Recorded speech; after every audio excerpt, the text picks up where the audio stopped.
Your name, please. My name is Jason C. Louder. And what do you do for a living? Wow. Yeah, that's a loaded question, if you will, because I feel like I am a lover of life, a professional actor, full-time professional actor. Yes, sir. Define what is chocolate rain to you. Chocolate rain is a movement. I think that's the best way I can define it. And inside of that movement, you have these an amazing group of individuals who are all talented and gifted in their own right and perspective, and they are pushing forward to to break the system and to create a whole new type of system. You know what I'm saying? I really believe that that's the impetus of Chocolate Rain. Which is amazing to me because it's a family as well. You know what I'm saying? When you say break the system, yeah. For those people that don't understand, first of all, tell them what is Chocolate Rain. Chocolate Rain is a company. It's a film production company. It's a film production company that creates, develops films. It's also a book company. It's Chocolate Rain. It's this entity that is an edutainment company.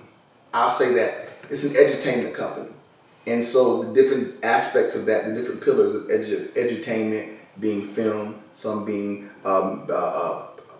books, and then you have the music. So it's different. There are different tiers, different levels of Chocolate Rain. So that's how it falls into that business aspect.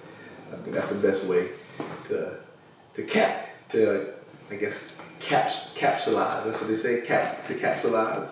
Capsulize. Capsulize the Chocolate Rain entity, the Chocolate Rain behemoth.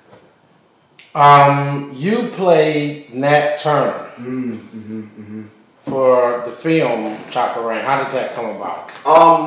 So the visionary of Chocolate Rain, Lord Caliph Shaquel, we sat down one day and he said, I have a goal, I have an idea that I want to share, and I'm talking about you shared that vision with me, and it was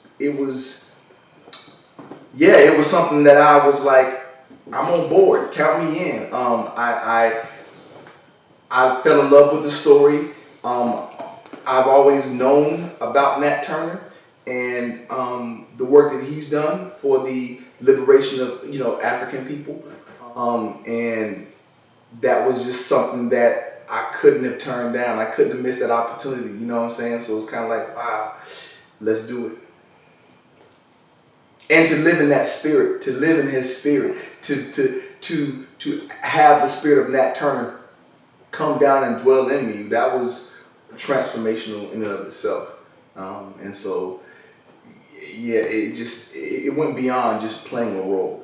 It was bigger than that. Now you're playing a guy named Steve in the new movie we're shooting, Sinister Minister. Yes. Who is Steve to you, and what is Sinister Minister to you? So when I read Sinister Minister the first time, it was kind of like, yo, Khalid, we gotta get this brother some protection because he's bringing out the big guns. But no, it was a powerfully written script, and it touched on so many different things that we're dealing with now as a society.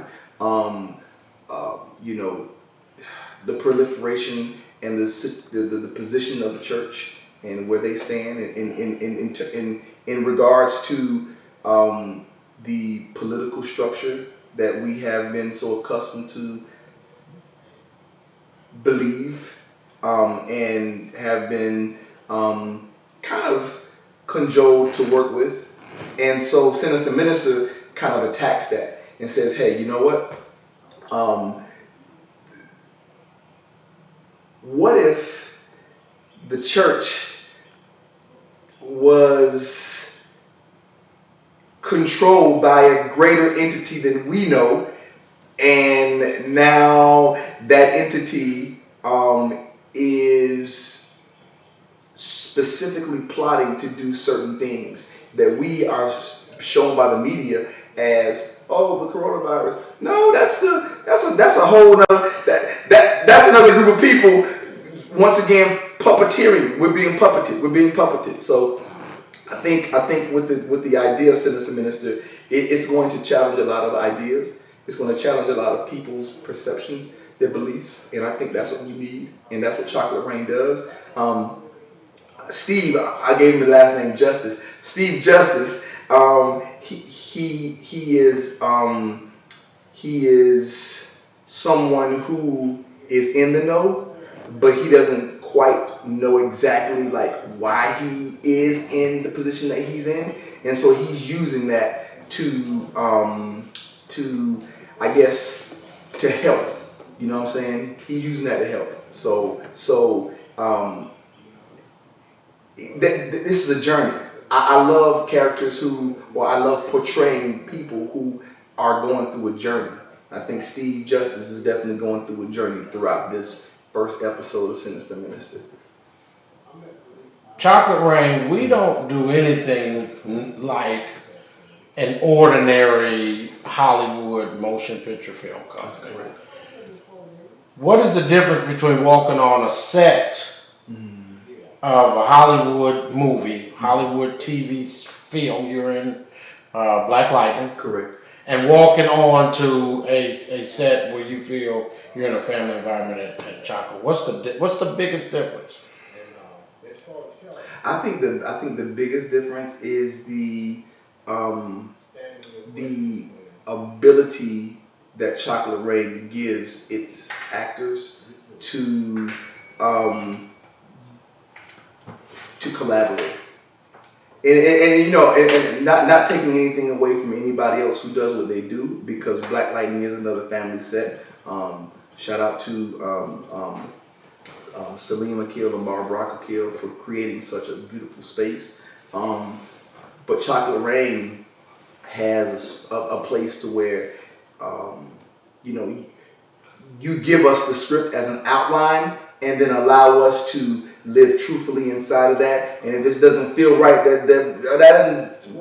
maybe Steve might say it this way.